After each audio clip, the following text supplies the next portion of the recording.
Hey, good morning to everybody and a happy Friday. It's Daryl here right before the start of the weekend. It's Friday. It is not so bright and early, 9 a.m. here in Connecticut on the East Coast. Okay, this video is going to be a little bit different.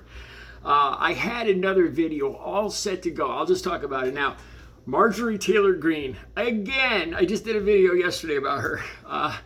She's on tape. She's on video. I'll put the link down below.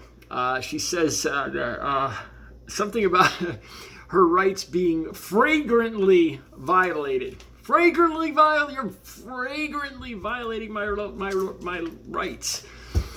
In other words, her rights. Somebody's violating her rights in a very aromatic, good-smelling way.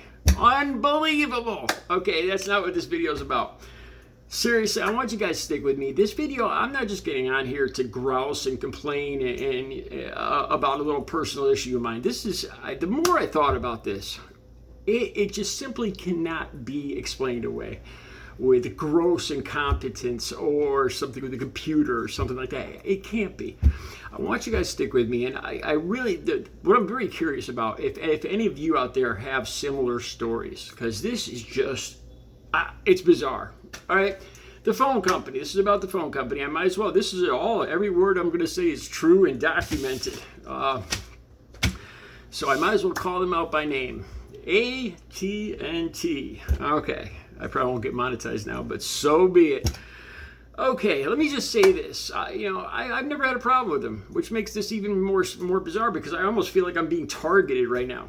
Okay, let me start at the very beginning. Okay, you guys know that I moved last July, coming up on 10, 11 months, okay? When I moved, I had to call up all of my utilities, the credit card companies, and inform them that I have a new address. At first, I wasn't sure if the post office would do this. I explained to them that the post office wasn't any help. I'll just leave it right there.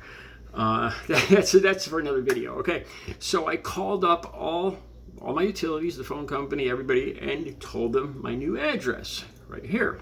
Okay, everything was fine for about 8 months until about 3 months ago. Okay, so I go to pay my bill. I'm an old timer, man.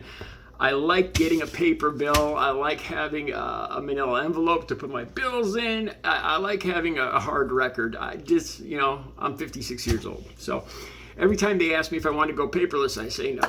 So I like to go to the local AT&T store and I pay my bill in a kiosk. When I do that, I have to put in my passcode and the zip code. So I put in everything, and this time, it's been working fine for about 8 or 9 months, but this time it says I have the wrong zip code. It doesn't make any sense. So I pay the bill. I talk to the guy there. The people at the store, the AT&T employees at the store, let me say this, are fantastic. I've never had a problem. This is why I still keep AT&T as a company, because I've gotten such fantastic service. I have insurance, and if I have any problem with my phone, I just take it right up the street, 5 minutes away, go in there, and they fix it for nothing, for free. They've replaced 2 phones in a row within a week. And so they've always, of course, I do pay a little extra, but still, I like that service. Okay, so I get a letter from AT&T saying that. I got the letter right here.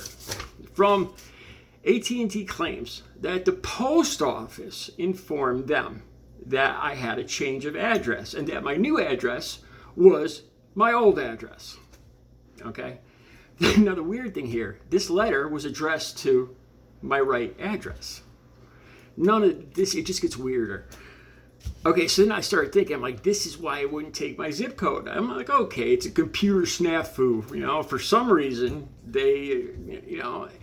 Funny thing here, too, is my whole family, my mother and father, both worked for the post office they retired there, 20 years. The post office, like I said just previously, they don't do that. They don't just call up and say, oh, this guy's moving, and here's his new address. They don't do that. It would have made my life a lot easier if they did, but they don't. And somebody would check with me, which nobody did. So this just seems like a blatant lie. And I went to my local post office and asked them, and they knew nothing about this claim. Okay, so now it's starting to look like AT&T is not being truthful here. Something's wrong. All right. So I call up AT&T. I'm on the phone for about 15 or 20 minutes. You guys know I believe in immigration. I know there's a lot of great people moving here because they want to come to America, but sometimes they should put people that work with customers on the phone that can be understood a little better. I had a hard time understanding this lady, and I had to keep asking her over and over. I couldn't understand what she was saying. So I stayed on the phone for 20 minutes, and I told her what had happened. Somehow, my address had got switched back to my old address after 10 months. So I repeated my address over and over. I had her repeat it back to me verbatim. Took about 20 minutes. I mean, it was crystal clear. I said, it's changing from that one to this one, and we repeated it over and over. She's got it. She's okay, she repeats it back to me. I don't know how many, about 3 times. Okay. This month, there's no bill coming in. I'm like, you got to be kidding me. So I already know, I could just go to the local phone company. I know what the bill is going to be. So I go to the kiosk there and I pay the bill. I haven't got the bill in the mail yet. Bill comes today. Guess what the address is? My old address again. This will be the 3rd time now that I've called them up. For some reason in the last 2 months, the phone company has just insisting over and over again. No matter how many times I call them and tell them otherwise, they keep insisting that I'm living at my old address. This goes like beyond just gross incompetence, because like I said, verbatim, man, I repeated to that woman on the phone. So I've called up twice and explained this to them, and this will be the 3rd time. So I started thinking about this, and can this, it's just too much. And then the post office, supposedly the post office, there's holes, there's problems with that claim. I have the letter from the phone company claiming that the post office told them that I was moving back to my old address, and it just doesn't make sense because the post office doesn't do that, and they say they didn't do that. So what's going on here? The only thing I could figure is because I'm dragging my feet. I think going paperless is probably a hell of a lot easier for AT&T. Here's the thing, if they just threw me some incentives, a little off a phone bill or something, I would go for it. I would go paperless if they just did it the right way. I'm really starting to think, that maybe this is their plan. Look, if we just keep screwing up his address, sending his phone bill to the wrong address over and over again, he's going to get fed up, and he's going to go and he's going to give us his email address, and he'll go paperless. That's the only thing that makes sense. This is just bizarre. 3 times, and like I said, I sat there and explained it verbatim with this lady on the phone.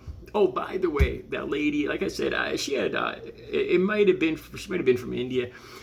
And I could tell that she felt bad because I kept asking her to repeat it because I couldn't understand what she was saying. And at the phone call, I kind of lied. I told her, I said, I'd like to apologize because my hearing's kind of going. So I apologize for you having to repeat yourself over again. And she sounded so relieved. Yes, I was lying. That wasn't really why. It was because she couldn't speak English clearly. But the thing is, these phone calls are being recorded. And, I don't want to be the reason why somebody loses their job. It's not going to make my life any better. I don't think it was her fault at all. Even though we couldn't really understand her, I don't think none of this was her fault. So it was amazing, the relief in her voice when I told her, when I said that I apologize because the phone calls are being recorded, and I imagine if she gets enough of those situations, she's going to lose her job. So it was dishonest, but I think it was an act out of kindness. Anyway, let me know if this is happening to you. This is just bizarre. All right, we'll get back to the regular videos in the next video. See what Marjorie Taylor Greene is up to. You guys have a great Friday.